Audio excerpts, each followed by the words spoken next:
All right, peace and much love. Zin Uru here, and welcome to the latest message from the Minista. This is message from the Minista number 34.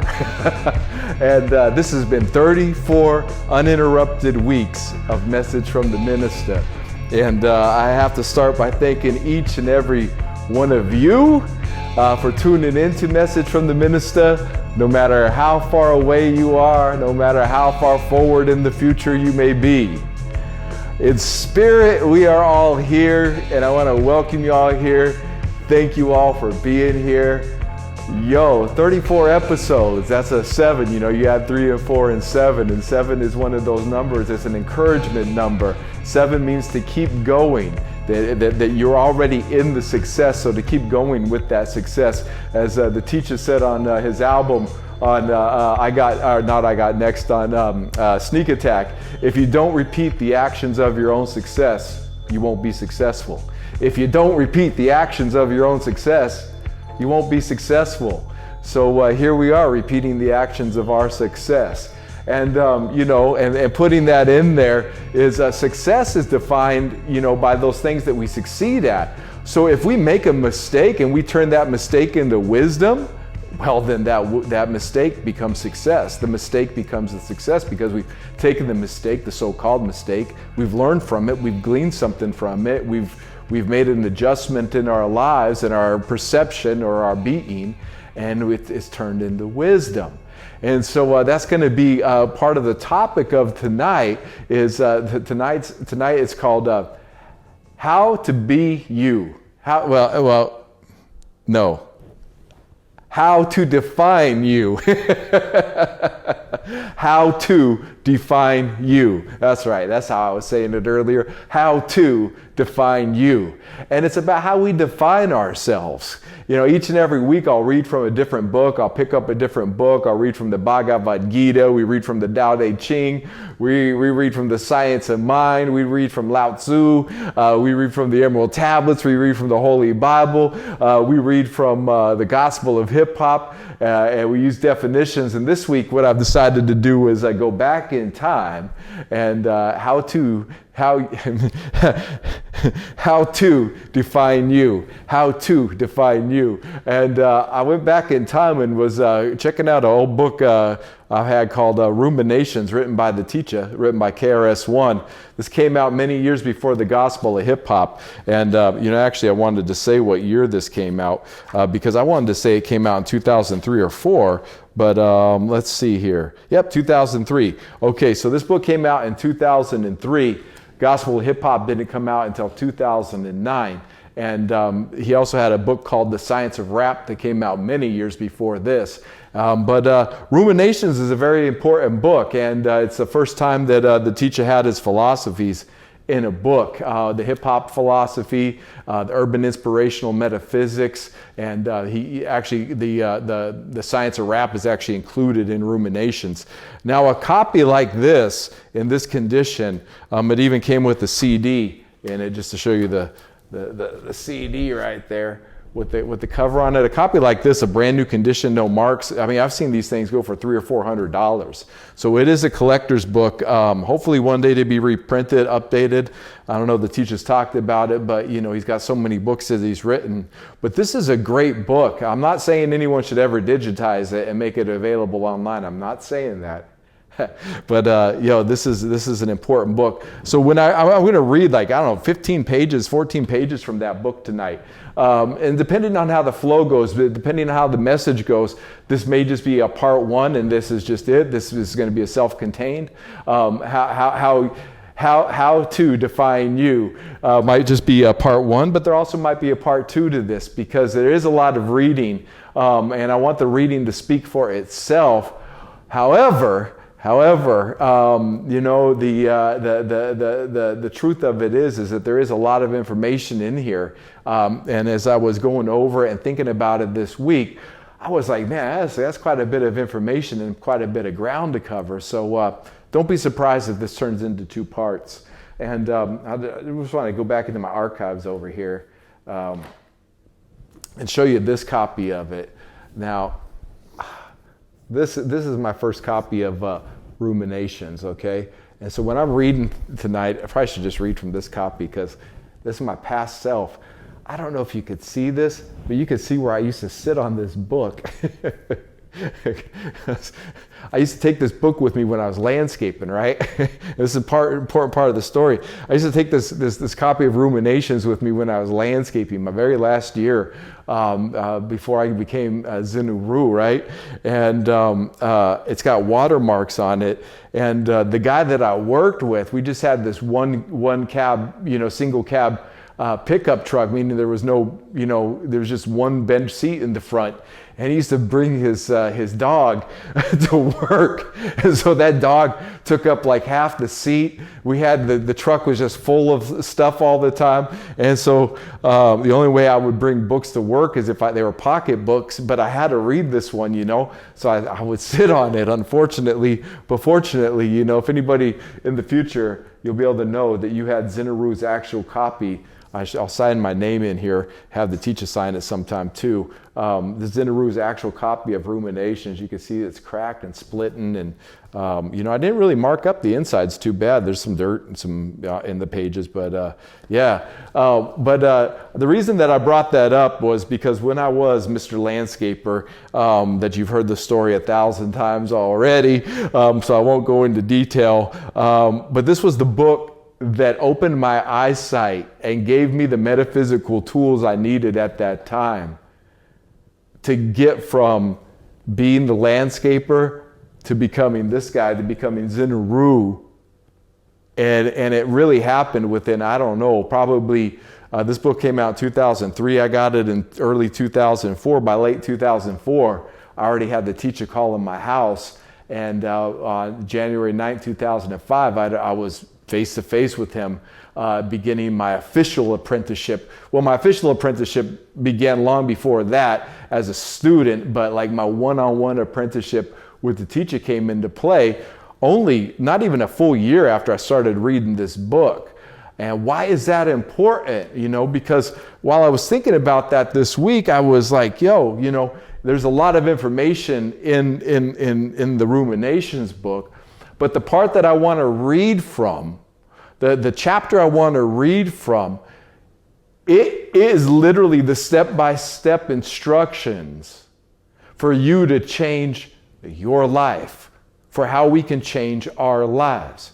This is something about the teacher's work that I think that a lot of people need to understand, that his position as a philosopher, as the premier philosopher of our era, the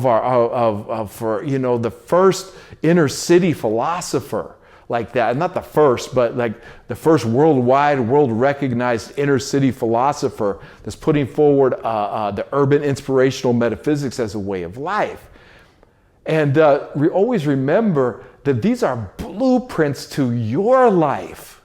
Like when we read from the Gospel of Hip Hop, it's a blueprint to your life. When we read from Ruminations, it's a blueprint to your life. It's a philosophy that if you put these things into use, you put these certain techniques to work for you, you're going to experience the changes that can take place in your life. And there's a lot of self-help techniques out there, and a lot of good ones. What's his name? Wayne Dyer. Just brilliant, Wayne Dyer, if you ever feel down or you've lost your way or your purpose or you feel a certain way, you go listen to some Wayne Dyer talking. But Wayne Dyer outlined certain philosophies, but he never outlined a certain way of living. And what I'm going to read from today is just a step by step. There's 9 steps. And this is how to define you, of how to define who you are. But even beyond definition, on defining, we'll realize that the word define doesn't mean we just give definition to ourselves. But to define something is like a sculptor can give definition to a piece of clay. An MC can give definition to a raw beat, the lyrics, you can define a piece of paper. You can define a piece of paper, give it definition, define the piece of paper. Same thing with our lives. We can begin defining who we are. Our outside environment doesn't have to define who we are. We define who we are to our outside environment. And how often in life are people defined by the television set? I'm a Republican. I'm a Democrat. I believe in this. I believe in that. I am a robot. I am a robot. I am a landscaper. I am a landscaper. No dissing anybody, okay? But like that robotic television is the environment defining those people. And if you're listening to my message, like I know how often I would hear things from the teacher, from other books, from certain people saying things from God, that I would hear certain things and ooh, I get a little tight inside, or I get a little cringe inside, or I'd be like, ooh, yeah, man, that one hit home. You know, I want to hit close to home. And so I don't really, if that ever happens while I'm talking to you, know that that's important. And like, that's the reason that I want to say things the way that they need to be said, because sometimes it's those things that we go, ooh, oh, that one hit a little close to home, because they're right, you know, because they're right. And that's God. God speaks to us through like we'll feel a certain way about something. We'll be like, oh, I want to change something about my life. Now, if we if we want to change our lives, as an example, is God going to send a good, happy feeling of joy and peace and grace? And all of a sudden we're going to you know what? I enjoy this peace and grace and love, and I enjoy this good feeling so much, I just want to change it into something else, right? So look at the catalyst that a bad feeling or a so-called negative feeling can actually have on us, right? All of a sudden we start feeling a certain way about ourselves or the direction we're going, or certain actions, or, you know, people in our environment. We're like, oh, that's a catalyst for change. You know, staying up at night, not able to sleep because you're rethinking yourself. That's a catalyst to change. And I'll tell you, you'll notice that as you find who you are, you sleep better, you sleep deeper, you sleep longer, you sleep at peace. Because before I could define who I was, before I started defining who I was to my environment, to the people in my environment, there was a lot of restless nights. There was a lot of nights where I would lay awake wondering, what is my purpose? Why am I here? What's going on? Why isn't this thing working out for me? Why is there so much turmoil and anger and frustration and argument and poverty and sickness? Why is all this stuff in my environment all the time, right? But lo and behold, those questions and those sleepless nights actually had me ask God those questions. And God brought answers, many answers, starting within, but also without. Remember, God does live within us, but God lives without us as well. Like, imagine that. God lives without you. Without you, God would exist. With you, God exists. Shouldn't there be some kind of a reverence then to this being that can live without you, but chooses to live with you, through you, as you? Shouldn't we give a little more reverence to this thing that we call life and our experiences here? Because I'll tell you, the media, they don't have any reverence for life. The media, these governments, there's no reverence for life there. These institutions, these corporations, there's no actual reverence for life. There is no reverence for you. They have no reverence for you. And they don't even need to. Their job is to keep you from being you. They are the catalyst how we actually find ourselves as humanity. They are the catalyst that leads us to our true nature, back to our true nature, through an overstanding of all the mistakes that we made after the fall and we pick ourselves back up again, or more accurately, God picks us up, dusts us off, and teaches us how to define who we are. How do you define you? What do you say about you? Who do you say that you are?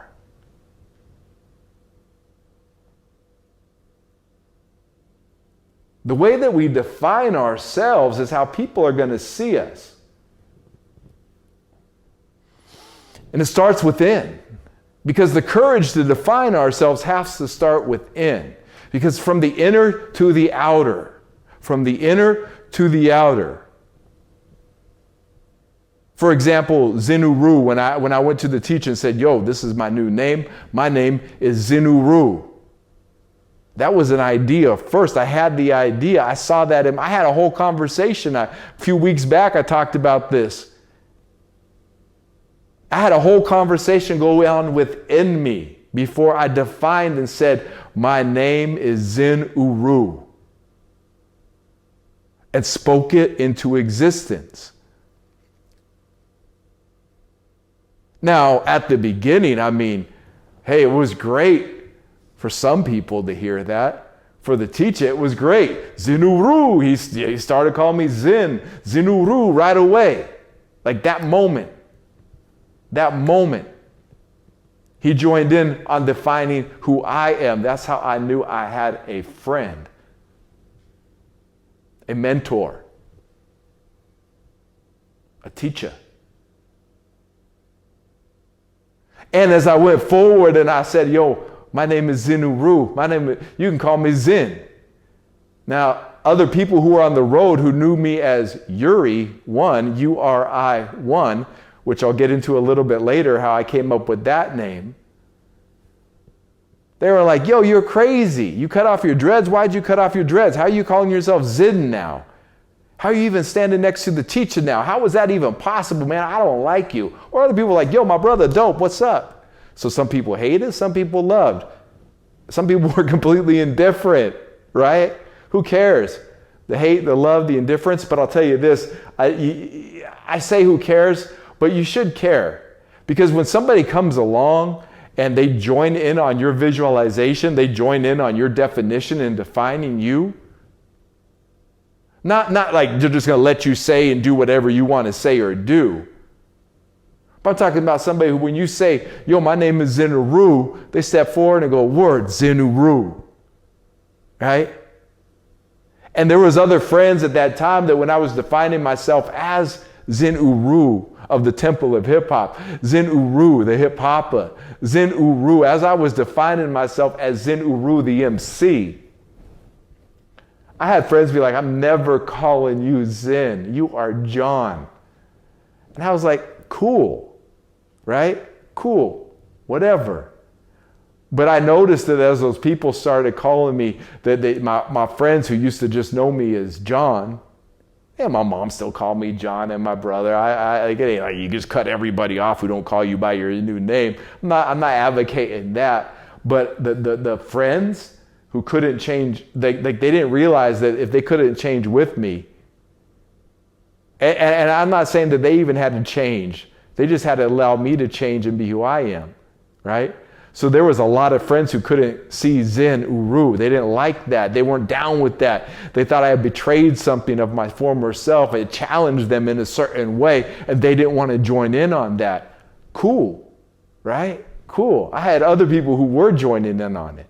And just keep the flow going here. I had one friend who just started calling me Zin. But our relationship, as I was with John and him, it never changed. Like we've been friends for 20-something years, 30 years, just solid, right? With the change. He didn't have to change. He didn't run around. He didn't go pick up a set of turntables and start going on tour with me.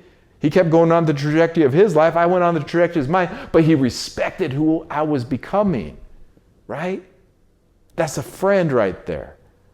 We're going to be talking about friends tonight because, you know, as we define ourselves, it's important that the people that we're around see the vision of ourselves as we know ourselves to be.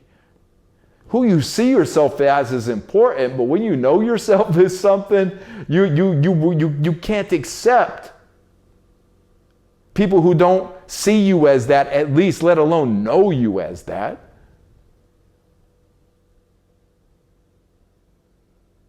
So be mindful with this, be mindful with what we're about to learn this week and probably in the next week, and be mindful of it.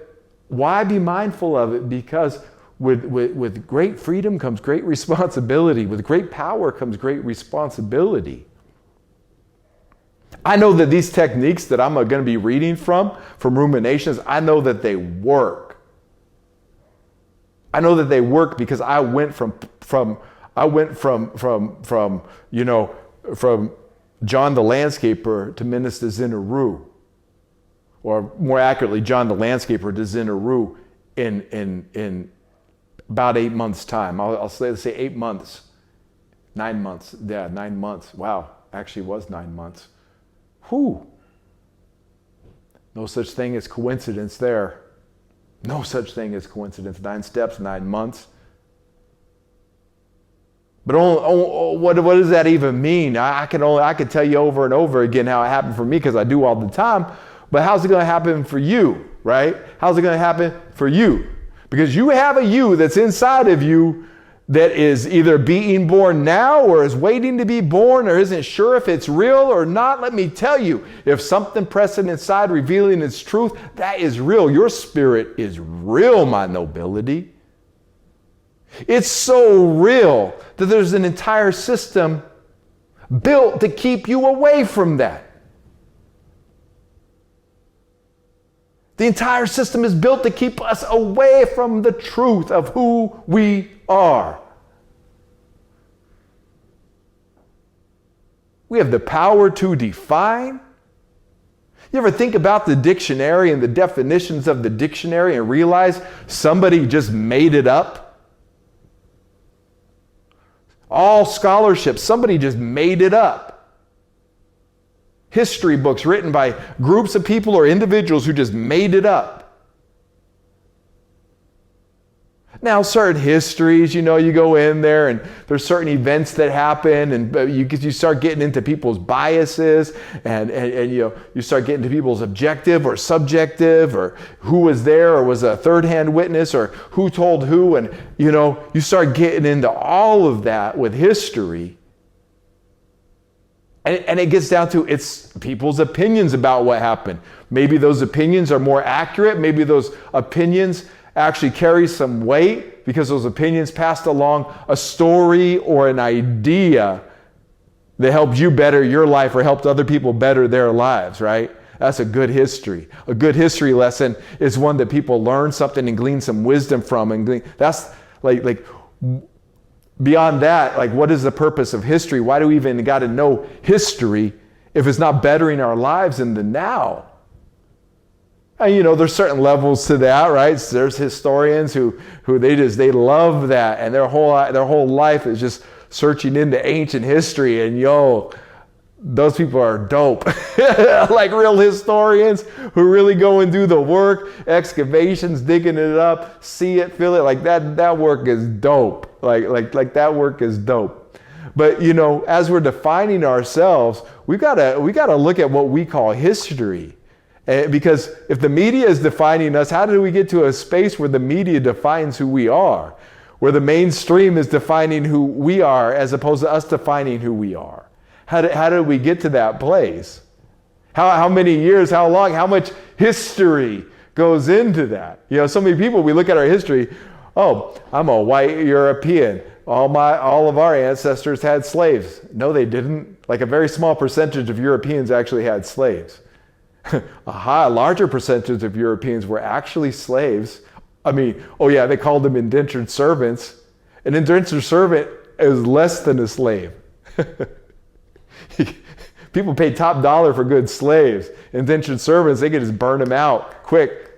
Just keep the turnover high. You want to do history or not? Like, you want to define yourself or not? Like the fact that there's all these so-called white people running around thinking that all Europeans had slaves is a lie. There were more European slaves than there were European slave owners. Chew on that for a second.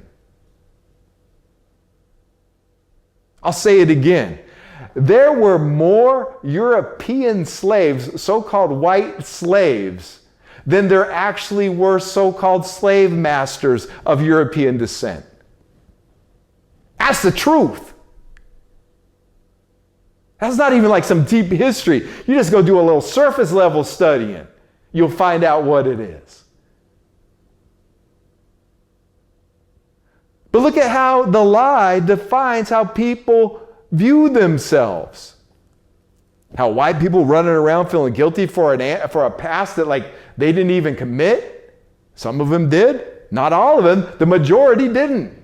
The overwhelming majority didn't participate in it. See how just that one lie could start changing the definitions of how we define reality? You want to do a real deep study, go to Bandcamp, go to KRS-1 at Bandcamp and download the Black History Month lessons that he has up there. I think there's four or five of them up there. Send him a donation, send a donation in. It's knowledge. You can listen to it on the app or you can listen to it online, but download those. Listen to them, spread them out. Because he's done the historical research on what is slavery, and it redefines how every so-called race should be or could be viewing what that so-called institution of slavery actually was or is today. You got to do the knowledge when we define ourselves. But the inspiration comes before the knowledge. The inspiration to know who we are and to define who we are, that comes before the knowledge of how to do so. The inspiration is just, I need to change. I need to, for me, I was up late one night and somehow I was worried about what direction my life was going in, feeling unfulfilled. Feeling really unfulfilled, feeling burnt out. 31 years old, just feeling burnt out, tired, just depressed, sore, hungry, angry, you name it. But somehow that late night, probably got 2 or 3 hours of sleep and had to go right to work the next day. Somewhere in that agony, I cried out to God, God, save me. Save me, God, save me. And somehow God just said, and I caught this book. Thank you, God. Thank you, teacher.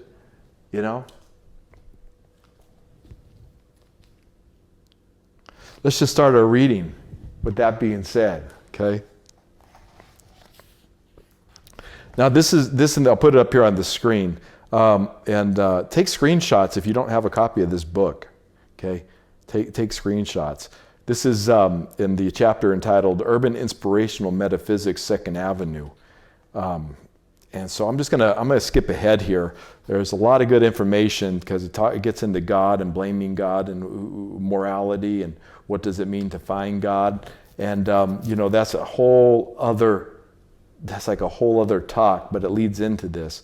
But what I wanted to get into is because, each week we're talking about seeking God. Every week I talk about seeking God and what it means to find God and, to talk with God and commune with God and get that relationship with God, right? Through yourself and through your own, knowing and your own being. So we talk about that every week. So instead of going over those techniques, and this will offer new insights, I just wanted to zero in on this, and I'm sure as we go along you're going to see why we're starting here. So if you do have a copy of Ruminations, by the way, it is on page 59. At the last paragraph on page 59 we'll start. When a person turns his or her possibilities into actualities, happiness and peace are sure to follow. See, now right here, you have all these possibilities, but you want to actualize yourself. This is talking about actualizing yourself. Actualizing is defining yourself. When a person turns his or her possibilities into actualities, happiness and peace are sure to follow. For if God created human beings for a purpose, then failure to realize and achieve that purpose would be one of the root causes of depression, anxiety, and ultimately self-destruction. Even if you do not believe that God created you for a purpose, not knowing your purpose and ultimately not fulfilling that purpose will still lead to unhappiness. But what if you really knew that God had a purpose for you and gave you certain talents to achieve that purpose? Would you need to believe in the giver of the talent in order to get such a purpose achieved? Or would you need to believe in yourself? Within the reality of the inner city, many people believe in God, but not everyone believes in themselves, meaning the spiritual essence of one's divine talent and purpose, which God gives to them. And so many God-fearing church, mosque, or synagogue-going believers still live miserable and unfulfilled lives. In actuality, many have come to believe in a God that has no purpose for them. And this is the beginning of low self-esteem and self-doubt. Which is more to your advantage, you believing in God or God believing in you? For if you believe in God, where is the real benefit in that? An omnipotent, omnipresent, merciful, loving, and all-knowing God does not need you to believe in her, him, it. However, what a blessing if such a God believes in you. What a service if you can actually assist God in the manifestation of its will. Wow! What a joy such awareness would bring. For if you can actually assist God, what does that make you? One sure way of knowing yourself and the God that believes in you is to create yourself with the talents that such a God has given you. Knowledge of self is knowledge of God, and knowledge of God is acquired through self-realization, which is not the learning of new knowledge, but rather the unlearning of false knowledge. That false knowledge, my nobility, remember this. This is so important, and this is one of the keys. You're bringing new knowledge in about yourself, but what you're actually doing is unlearning old, outdated knowledge that doesn't serve you, that is an outright lie, that is a false knowledge that has been given to us.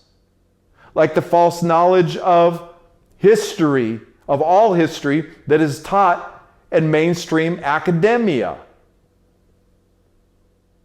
The majority of it, the overwhelming majority of it, is false information to keep us colonized, to keep us under a certain glass ceiling that only these elite bloodlines and families can go to. They're the ones who actually designed the school system, the banking system, the media system, the military system for what it is. Their false knowledge and false definition of us has created this miserable situation that most of the world finds itself in at their mercy right now. But freedom is our nature. Freedom is who we are. Freedom is our true history. Freedom is us. We are freedom. You are freedom. I am freedom. God is freedom. Don't let that false knowledge, unlearn it. Unlearn what you were conditioned within your school system. And if your kids are going to a mainstream school, get them out of there.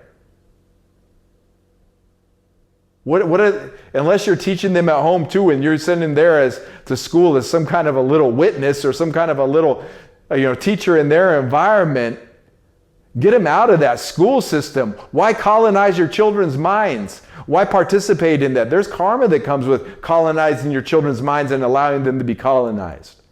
Right? It breaks up partnerships. It breaks up families too. It can.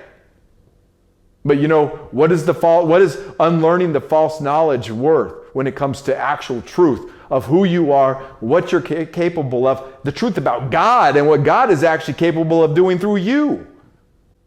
Self-creation is self-awareness. Self-awareness is achieved by actualizing one's potentials. When you create yourself, you know yourself. Everyone is born with some kind of talent. But if such a talent is not cultivated, or such a talent becomes distorted or misused, such a person will almost always become unhappy. In the inner city, people are truly uneducated.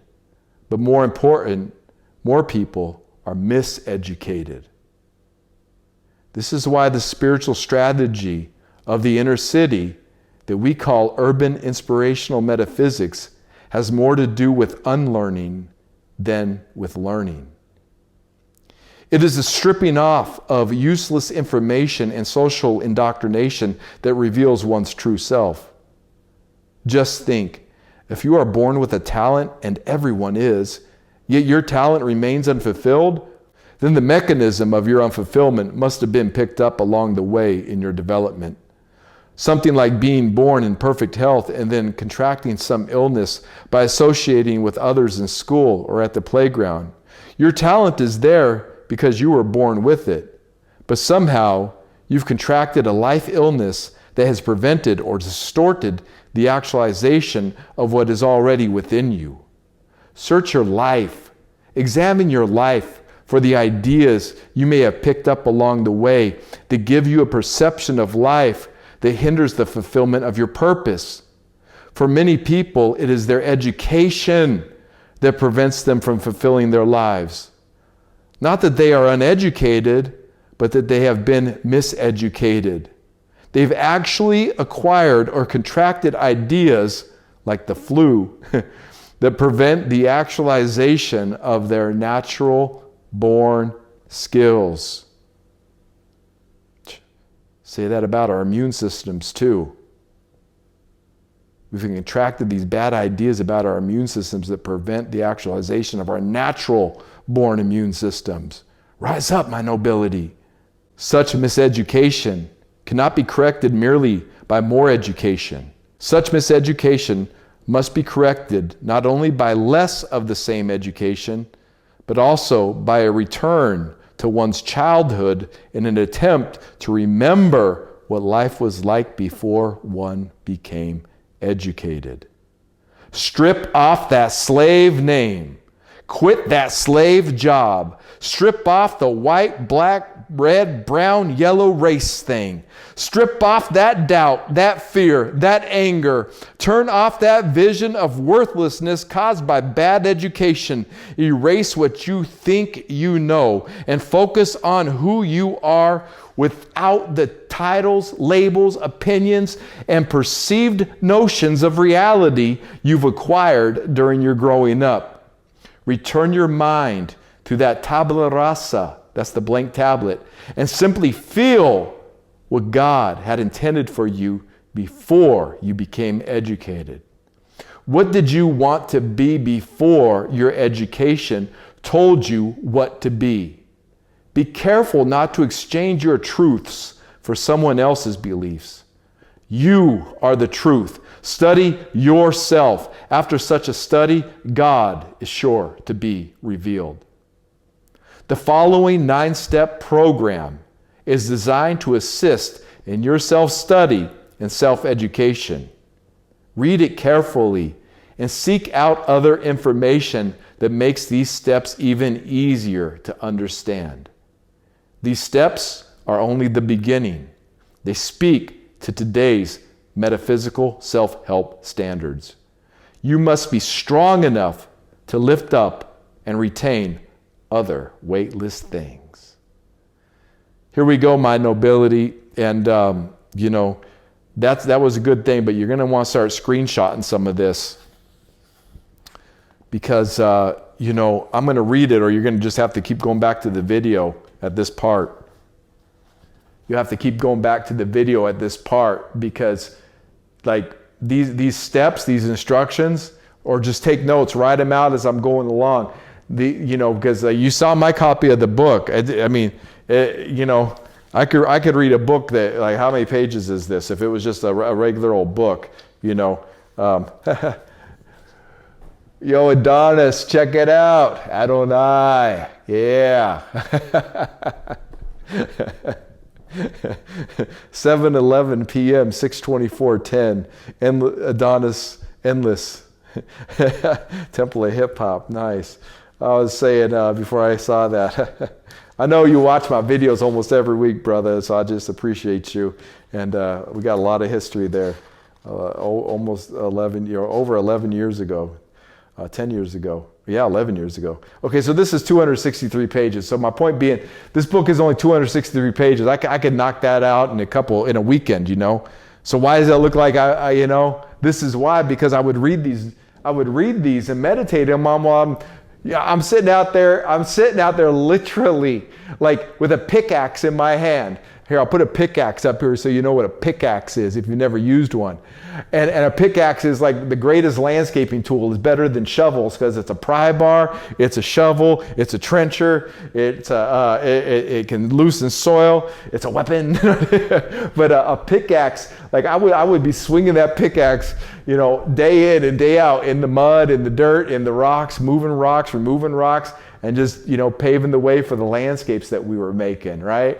And so while I was sitting there, when I would take a break and get some water under the shade, or I have my lunch, I would pop open Ruminations or Tao Te Ching, other books too. But, Ruminations, for me to bring a book this nice and that big to work was like so I sat there and I would read it, and then I'd go back and, start picking again. But my mind would have something to go on, right? My mind would have something to think about. Instead of just sitting there scrolling and watching YouTube, YouTube, you can learn something on YouTube, or the internet for that matter if you're at work.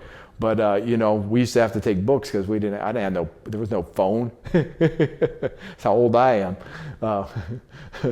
Yeah, man, I'd be picking away at the dirt, moving rocks and sweating in the hot sun, drinking water, but contemplating and ruminating over Ruminations. So this first step is really important, right? This first step is defining who you are. There's this first step in how to define you. This first step is how to define you. Let us continue. First step. This is so important, my nobility. This is just, what is your name? What do you call yourself? Take a moment and reflect upon your name. Where did it come from? What does it mean? First step, what is your name? What do you call yourself?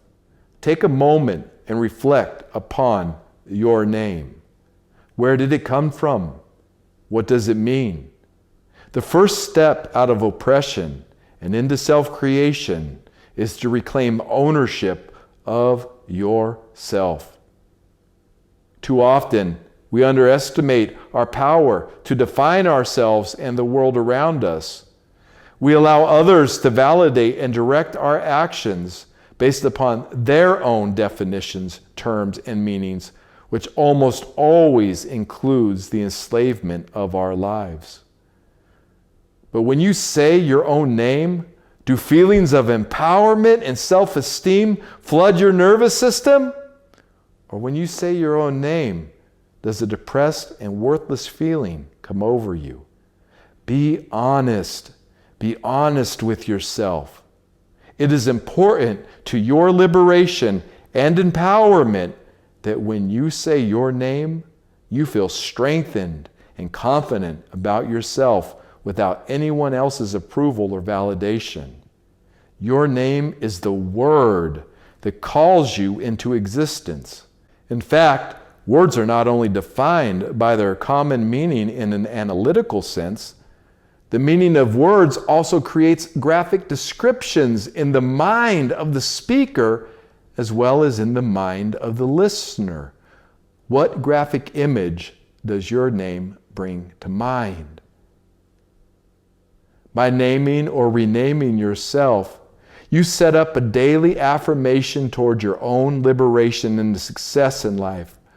No matter what your given name is, those that feel oppressed must develop a name that invokes a stronger, smarter, and more liberated personality than the name one presently invokes.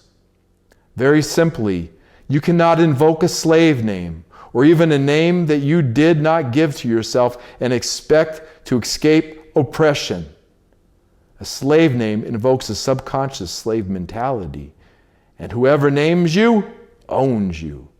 This is not to say that the name given to you by your parents is not to be revered and respected, but very simply, if you do not have a name that you have created for yourself, you cannot assume that you are self-created, for you do not own yourself. It is the ability to add, change, and create or recreate yourself that the first step out of oppression and into self-creation. Before you can know yourself, you must own and create yourself. Only you can completely know what you have created. Therefore, know yourself by creating yourself. Another point about your name is that the names are also calling cards. The reputation of your name, or rather the graphic description that your name creates when it is called, is crucial to your liberation and success in life. If your name carries within it a negative reputation, that turns people off when they hear it or say it. Chances are it is your name that oppresses you. In a collective society, reputation is everything. How people perceive your name when called determines how they are going to respond to you when they meet you, if they have never even met you. Your name truly does precede you. Your reputation truly does go before you. Once this is realized, you should always be conscious of the reputation of your own name and family's name. Such a reputation determines what opportunities can be drawn to you and what evils shall escape you. It is the reputation and graphic image of your name that shall open or close the doors of opportunity and danger. Be pleasant, so that your name may carry this reputation and attract the same. A pleasant attitude that relieves the suffering of others is always in demand. Positive people are always in demand, sometimes more than they would like to be. A name that invokes a pleasant feeling in the minds of people is always called upon and always offered opportunity. In closing, take a moment and choose a name that empowers you and creates an enthusiasm from others.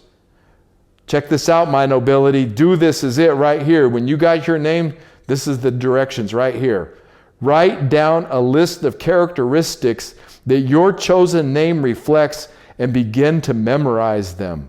Take a picture of yourself in the present as your given name reflects you. Then find a picture that resembles what your new name reflects. Hang up the picture of your new personality alongside your new name in places that you frequent the most. Begin to introduce yourself using your new name.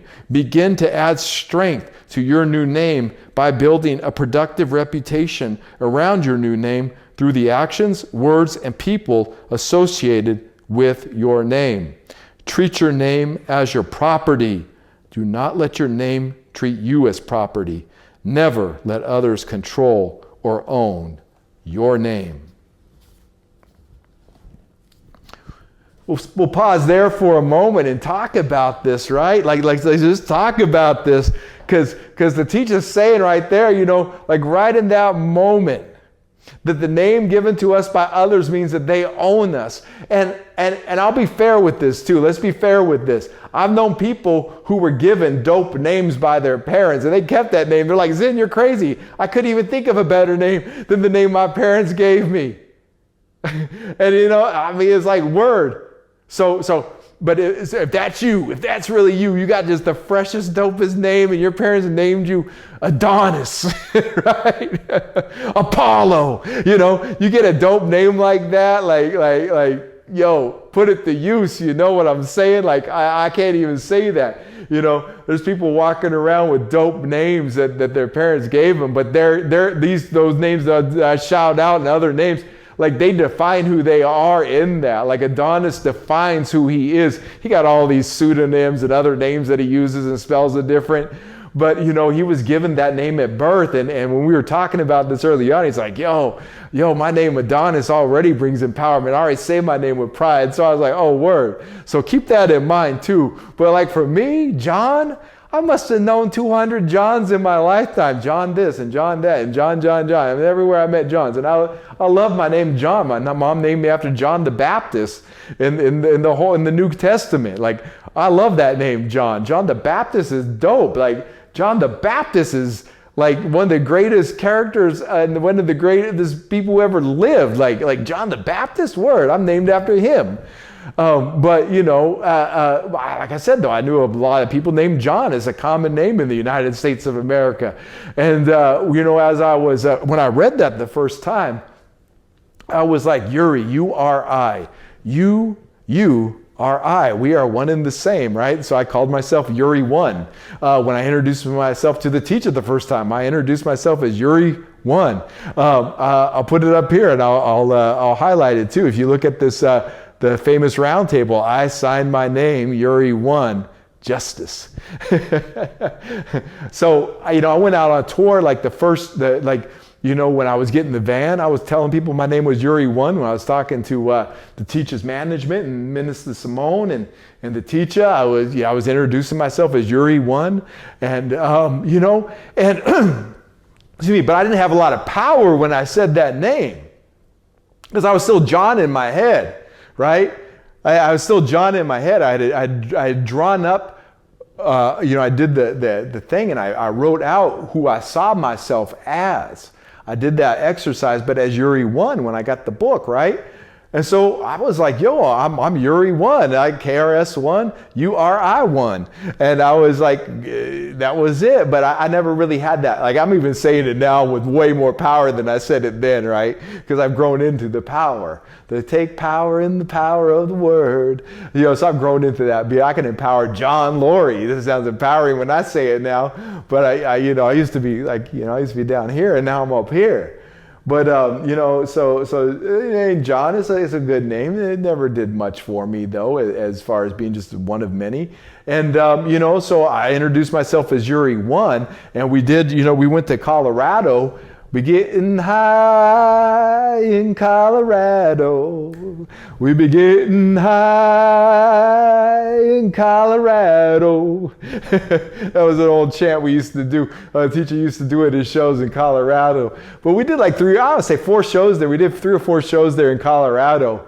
And when we came back to Los Angeles, right, on the first leg of the tour, and I set myself apart during that part of the tour by getting up, getting oil changed and things. I just took charge because I had been in management before, so I just took charge of the situation because the old manager got fired. Like right when I jumped on tour, the other guy got fired, and that's a whole other story. I got to write a book. I've been writing a book, but I just, people are alive who I'll just change their names. But, the point being is that when I was introducing myself, I was still kind of like, hey, I'm Uri 1. I didn't have a lot of confidence in that. And, it wasn't until I was staying back at the teacher's garage and back at the crib, and I drew out Zin Uru, and I realized that was my name. It wasn't until then that the name became empowered. Because I was like, yo, my name is Zin Uru. Like, as soon as I said Zin Uru, as soon as I said that name, it literally raised my vibration. It raised my frequency instantly. I didn't even know it then. I could give a whole sermon, or I will one day, on just the meaning of this name and this thing. Woo, the stuff I found about it, right? And what it means to me. But keep that in mind. You might go through a couple names before because you're going to get a name and feel it. Now, I've known some people who get a name and they grow into feeling it, and now they're empowered by feeling it. But I've also known people who got a name that they weren't empowered with, and 5 years later they say their name and they still don't really empower them. Now, this technique is important because what you do is you write that new name, and then you write the attributes that new name calls into existence. I wrote MC, right? I wrote hip-hopper. I wrote temple of hip-hop. I wrote wealthy. I wrote rapper. I wrote popular. I wrote at peace. I wrote joy. I wrote healed, you know? I had these attributes that I wrote, and I wish I still had the paper. Keep the paper if you write it, because it'll be your future archive and proof of who you are, right? It'll be a birth certificate. It's your birth certificate. And I wrote that up there, you know, and I wish I had it because it all came true. It all happened. But it all happened because I had to make it happen. I had to define that. I had to define who I am and what it meant to be, right? So I'm saying those attributes all came to true, even though I didn't use the name Uri 1, those attributes all applied to Zin Uru. And I did the same technique with this name, okay? Before I pulled this out, you know, I had this because we were on tour on the road. So I had this inside the book. And then I had all of the attributes, because I just kept adding attributes to it. And I would just look at the attributes over and over again. So it was like a traveling piece. I had it travel with me. I took it with me everywhere I went. I want to look at that as I was defining Zin Uru based upon what I knew and had. I read ruminations with me, but based on what I learned from ruminations. So when you're defining yourself, this is a fun exercise. Define your attributes. Define like your name, and then learn and say your name practice saying your name with confidence. If you got to go lock yourself in a closet somewhere, or go get in your car while you're driving and nobody else can hear you, and just keep saying your name over and over and over again, empowering it, trying out new names if you're trying out new names. Take the attributes that you like and make an acronym. Knowledge reigns supreme. Oh, I like those. Knowledge, that's a great attribute. Reigns, ooh, that's powerful. Supreme, that's fucking supreme.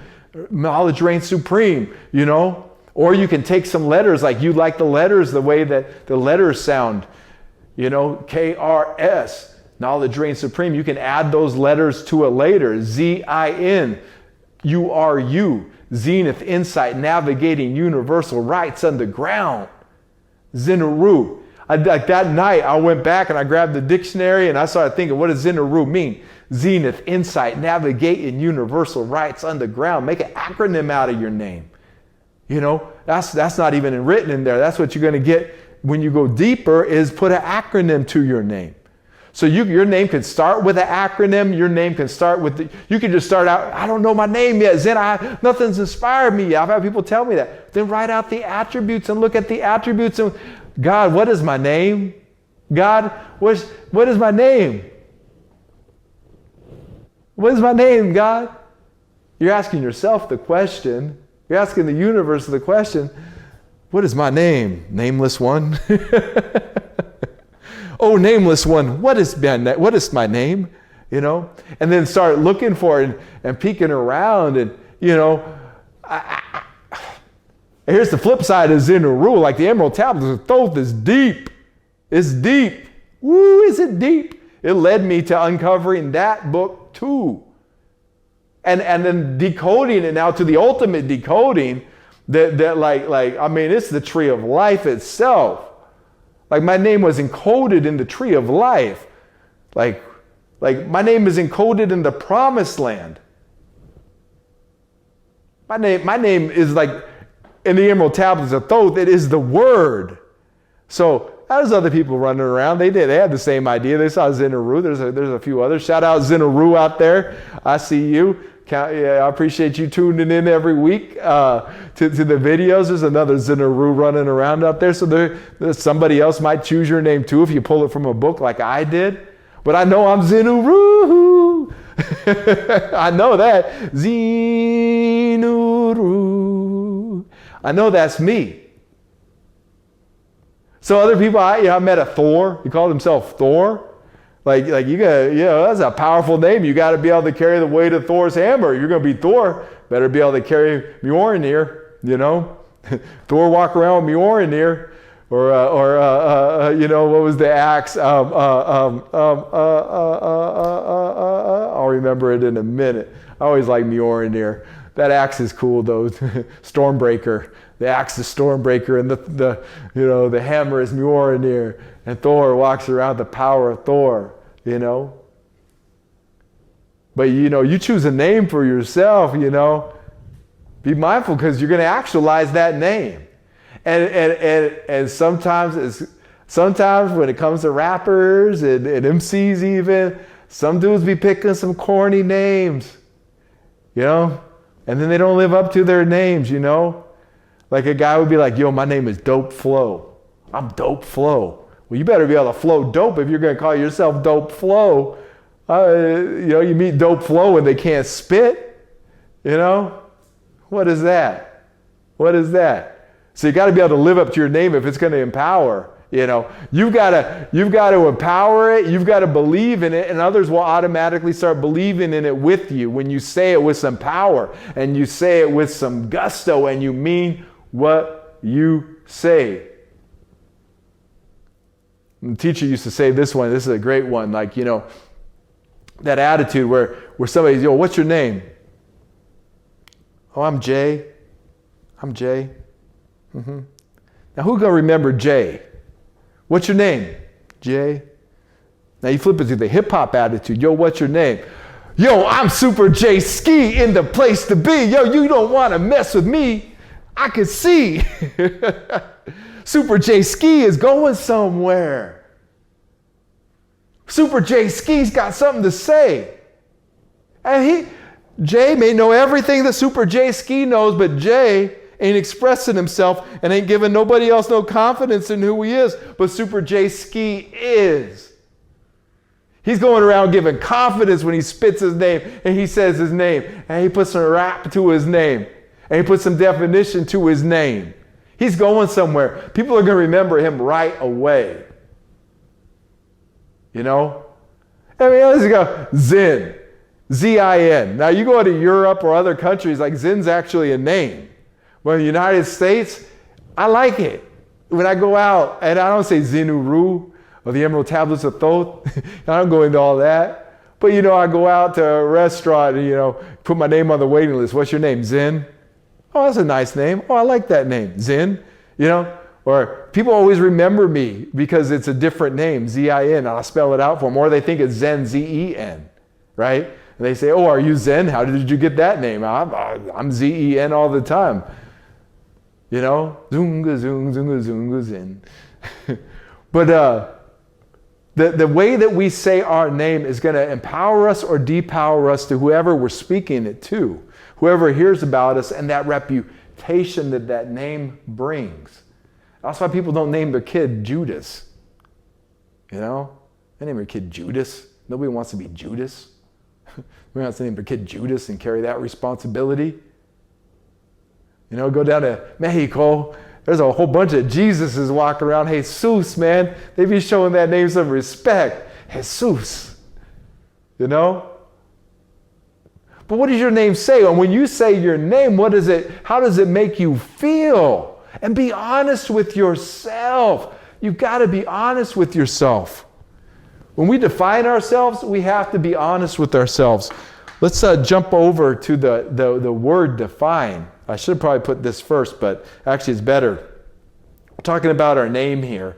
We'll get to the next one. I can see already on the time that we're not even close to getting done with this lesson, so there will be a part 2, our first part 2. As you can see up here on the screen, define, a verb. Define, defining, defines. These are other words that this will carry over to. To define, definition 1A, to state the precise meaning of a word or sense of a word, for example. Now check that out, to state the precise meaning of. So when you define yourself, when you write those attributes around your new name, those attributes around your character, to state the precise meaning of. Be precise with that. Zin Uru means peace. Zin Uru means empowerment. Zin Uru means focus. Be precise with the meanings of those words and the sense that those words bring up. Definition 1b, to describe the nature or basic qualities of, to explain.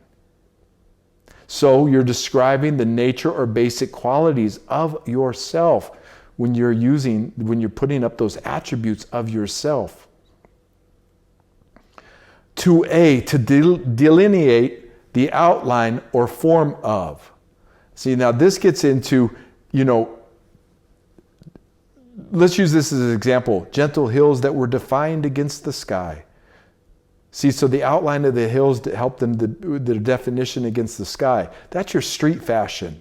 That's how you dress. Keep in mind that the way that your new name should carry with it a new look. Your new name should carry with it a new look.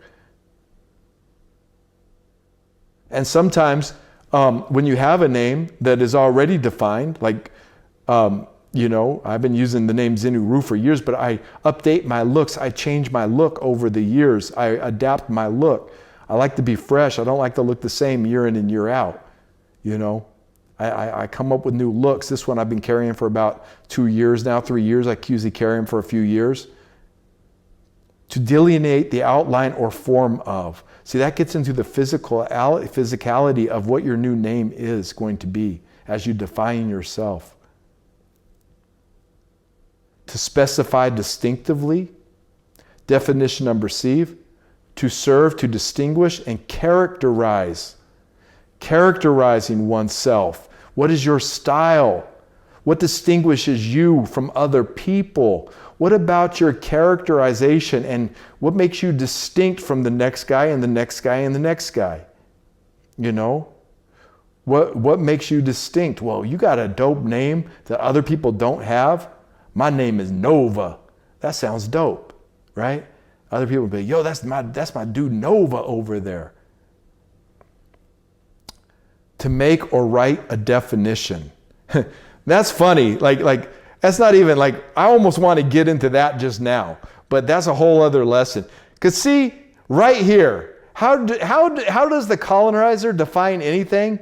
To make or write a definition. That's all they do. They just make or write a definition. And then they harump and walk around and act like but see, they believe that they're the authority, so other people believe they're the authority. This is from the American Heritage Dictionary, 3rd edition. They're considered an authority on the English language in the United States of America. They are the authority on it. The authority of the English language, of course, is the Oxford English Dictionary. So while when we define what the word define means, look at this right here. To make or write a definition. They're just telling you right there, they just made this shit up. They just made this shit up. But hey, let's put it to use for us, to our advantage. We have a meaning. We just defined what define is. And we went a little deeper there too. While you're renaming yourself, I got a little thing going on here, huh? Oh, I see what it is. It's that wire.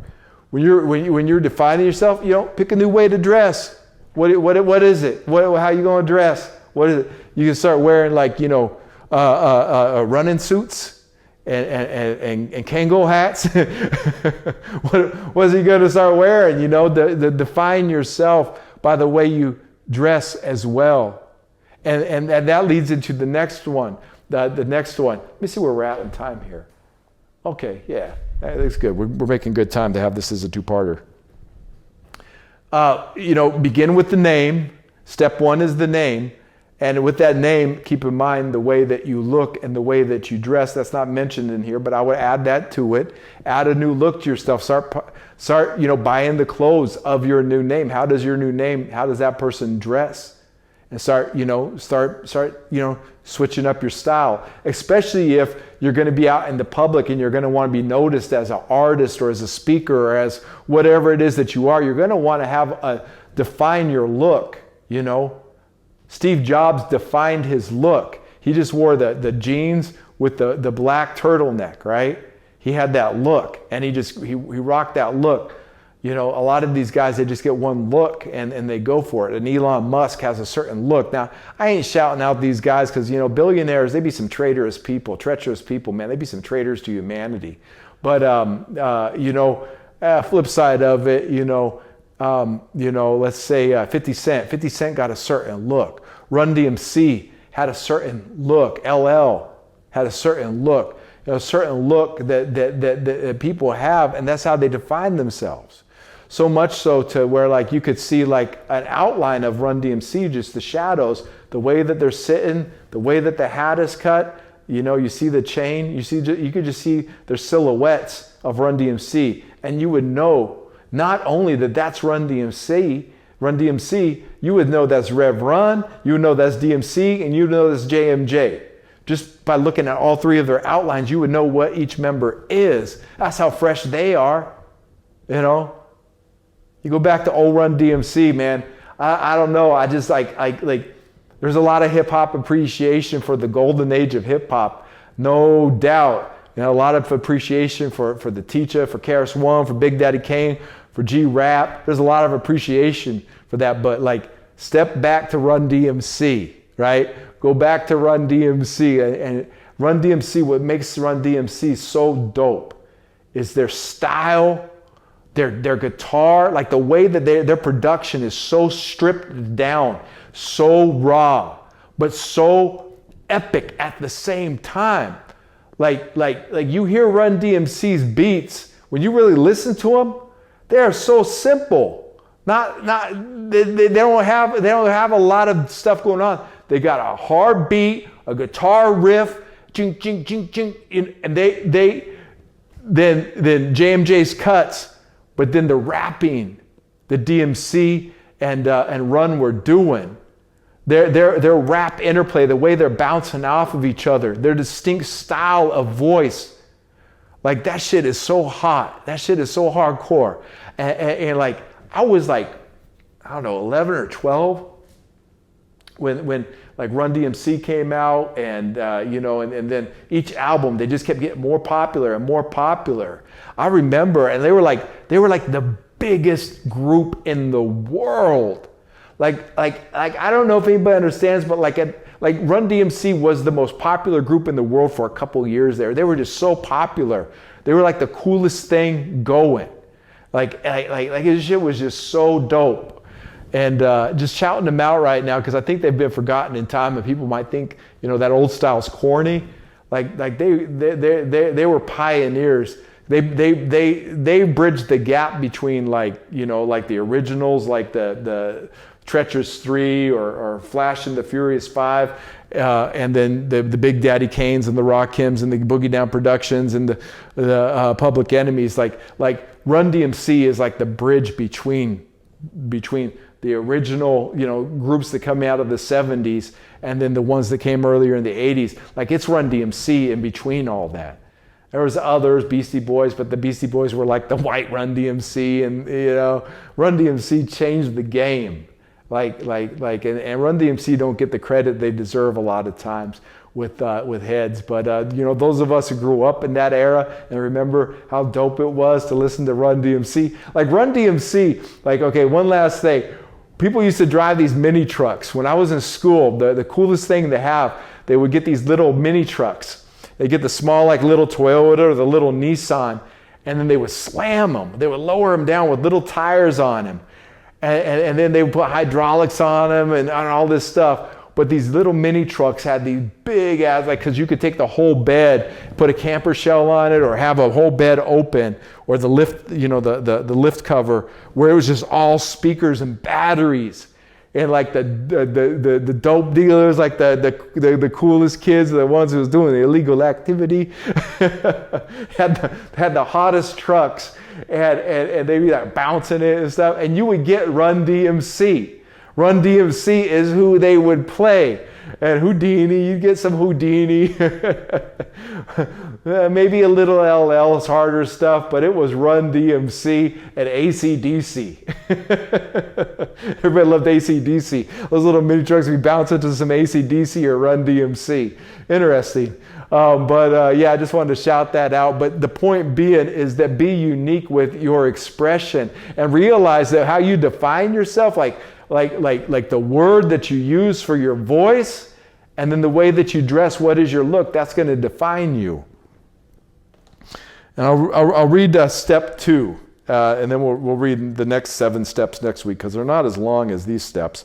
But because we go from first step, defining ourselves, giving ourselves a name, naming ourselves, putting those attributes of that name, and then becoming those attributes of that name, becoming that name itself, introducing ourselves as that name, telling people this is our name, learning how to say it with confidence and with brightness and with energy and some life to it, with life to it, not some life to it. Give life to your name and meaning to your name. Well, what's next? What's step 2? Second step, choose your words wisely. Be mindful of how often you say, I hate, I can't, I'll never, I'm not, I don't care, whatever, and the like. Get in the habit of adding, I love, I can, I will, I do, I have, thank you, and the like to your daily conversation. Learn how to speak and learn the power of speech. Phrases like I hate, I can't, and so on attack your psychology first before they attack others.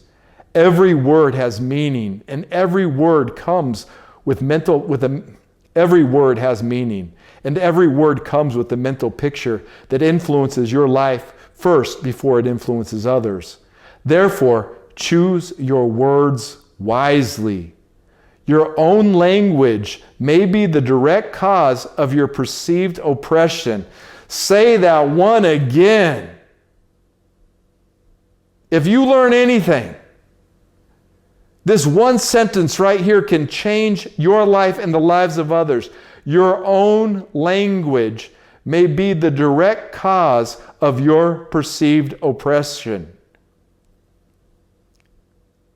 Your own language may be the direct cause of your perceived oppression. Very simply, your choice of words may be holding you back.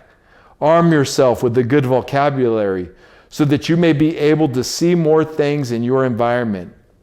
It is a fact that your brain sees through words.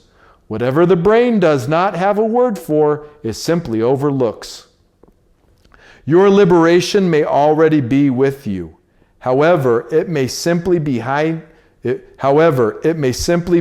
behind a word or a phrase that you simply do not know or correctly understand.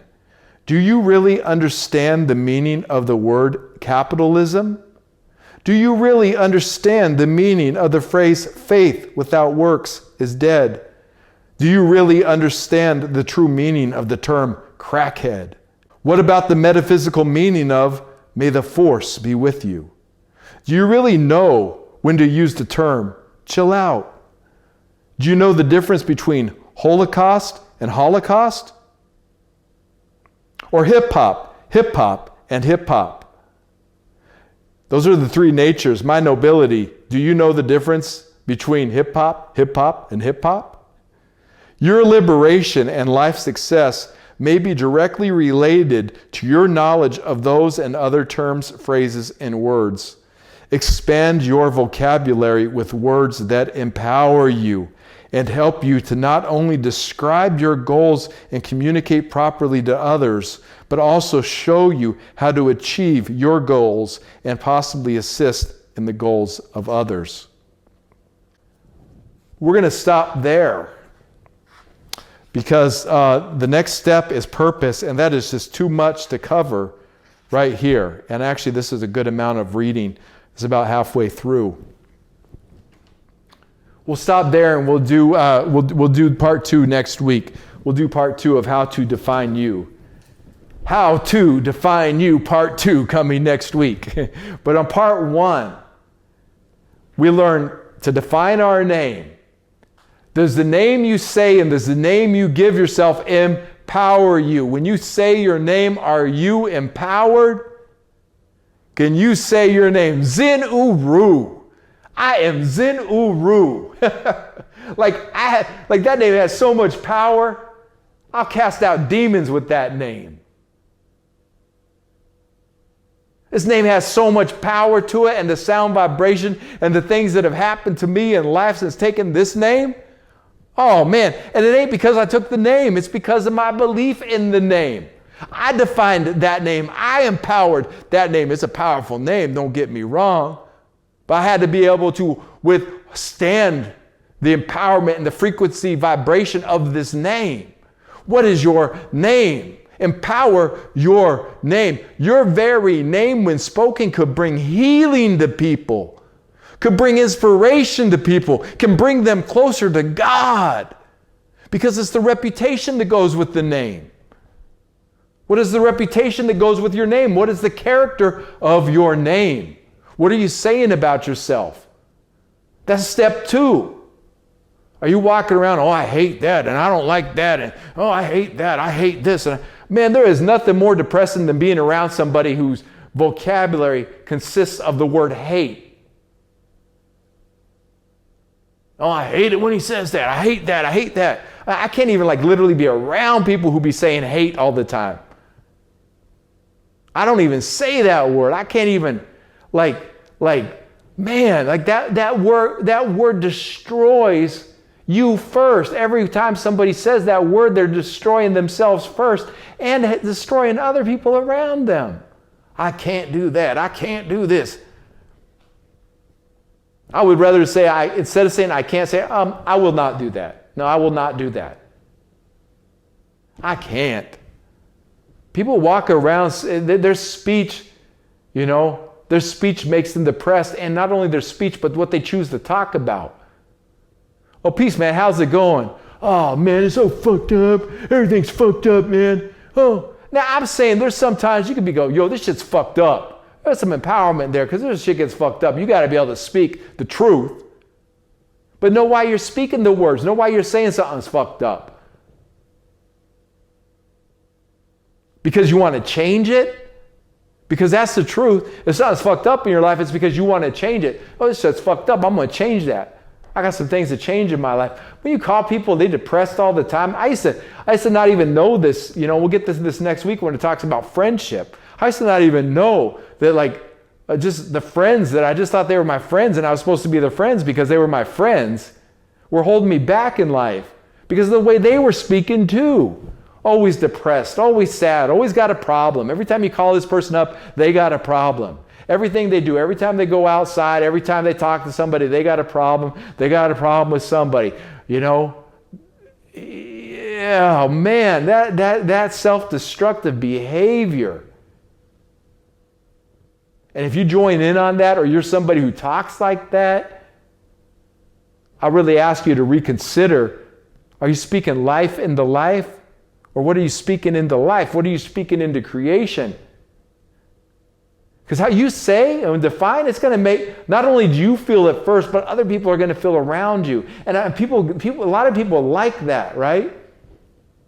It's like subtle narcissism, where the narcissist comes along and they want everybody to feel as bad inside as they do. Okay? But the narcissist will build themselves up as some great super being while they're tearing everybody else down around them. Subtly or not so subtly, And then people go around, they hear a narcissist talk, and the narcissist is like, oh, I did this, and I did this, and if you only did this, you could be like me, and if you only did this, you could be like me, and then make people feel bad about where they're at in life. And people walk around feeling, if you walk away from somebody feeling ill about what they just said, realize that's not you. That's just a reflection of how they feel inside all the time, no matter how they present themselves. Because there's got to be a truth to this. There's got to be some kind of accountability and reality to this. And there's great people who I've heard them speak. Malcolm X, I get a little like, oh man, I got to change this way of thinking. But he didn't make me ill. I didn't feel sick after hearing him speak. There's some people, you hear them speak and you feel, I don't do it. I don't allow that to happen no more. But I think everybody knows what I'm talking about. You get around somebody with a negative attitude and you're going to go down the tubes with them. If you hang out with them too long, or you attach themselves to that. And with a narcissist, narcissists be presenting themselves like, oh, I'm so great. I did all this. Meanwhile, their life is falling apart, but they present a false image of themselves. And then they try and make you feel as bad about yourself inside as they feel about themselves as they do inside. You'd be walking back, man, I'm not as good as so-and-so. He's always up here acting and bragging, but I don't feel all that good when he's saying this and this like he's got all the answers, but I don't know. Every time I listen to him, I don't really feel that good. And I walk around, I must not be good enough. See, that's what happens in narcissistic abuse. People walk around, I don't feel good enough. Man, I don't feel good. Oh, he must be right. No, they ain't right, man. They don't feel good about themselves. That's why when you're around them, you don't feel good about yourself, because they don't feel good about themselves. They may be pretending that they got it all together, but inside they're dead, Jesus Christ called them, whitewashed tombs. They're bright on the outside, but dead on the inside.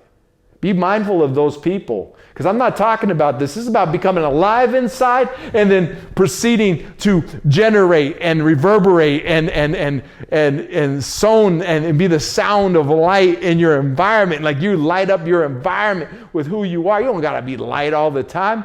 I don't go around, oh, hey, everybody, Zin Uru here. But sometimes I do.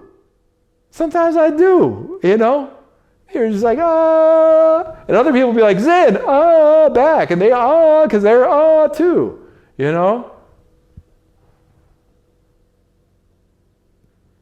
I say, but when it's because I feel that, inside. You feel that, inside.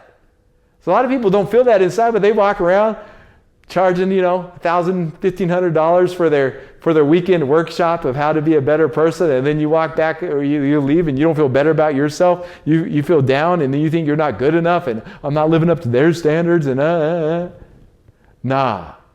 My nobility, it begins within each and every one of us, how we feel about ourselves and how we define ourselves. Let's start taking responsibility for that. Nobody can define who I am. Only I can define who I am. And if somebody said to me, you're not Zin Uru, you ain't shit, and I said, oh man, they're right, I ain't Zin Uru, I ain't shit, it was dead. It would have been dead right there. It would have been dead right there. If I listened to the doubters and the haters, it would have been dead right there. And those voices were there, and they were strong. Until I became so strong that like nobody even tempts that shit no more. But if you walk through life disempowered, you've only got one person to blame, and that's yourself. If you feel disempowered right now, it is your full responsibility. As we talked earlier, there might be some habits, some old ideas, some old ways of thinking, that old education. You just got to get rid of that and start new. If you got to start over right now, start over right now. If you got to build with what you got, that's hip hop. Something from nothing, that's hip hop. Are you hip to your hop? Do you know why you say your name and why you are who you are? And that's just the beginning. What I'm talking about, this is just the beginning. This is surface level what we're going over. This should have been taught to us when we were in grade school or grade school age. This is the beginning, because after this, you start defining yourself, and all of a sudden these miracles start happening, unexplained events other than God being right with you in your life and leading you to the tree of life, leading you to the kingdom of heaven, leading you to you. Who are you? How do you define you? Part one. That was part one, my nobility. Peace and so much love to you as you go on your week, as you go out in your week, as you go out in your strength, As you go out in the coming days, think about the words that you use to define yourself. Maybe you've been defining yourself and you got a name, everybody knows you and you named yourself already. But you need to put those new attributes up, re-empower yourself. Look at those words, see a picture of yourself. Get the new outfit, get yourself looking fresh, feeling fresh. And add to who you define yourself as. It's not just a one-time thing. It's just something you do it over and over again. It's a technique. It's a way of life. So as you go forward in the coming days, think about that, my nobility. Think about that. There's so much love in my heart for you. And so much love in my heart for everybody who's tuning in here. And so much love in my heart because I'm made of love. I'm literally, I'm just made of love. And this love is real. Like, this love struggles. This love gets sad. This love sees what's going on. This love has feelings. This love feels joy. This love feels accomplishment. This love makes mistakes. This love learns from mistakes. This love is love. And I'm just, feel your own love. You are made of love, my nobility. You are made of love. And there it is. Hip!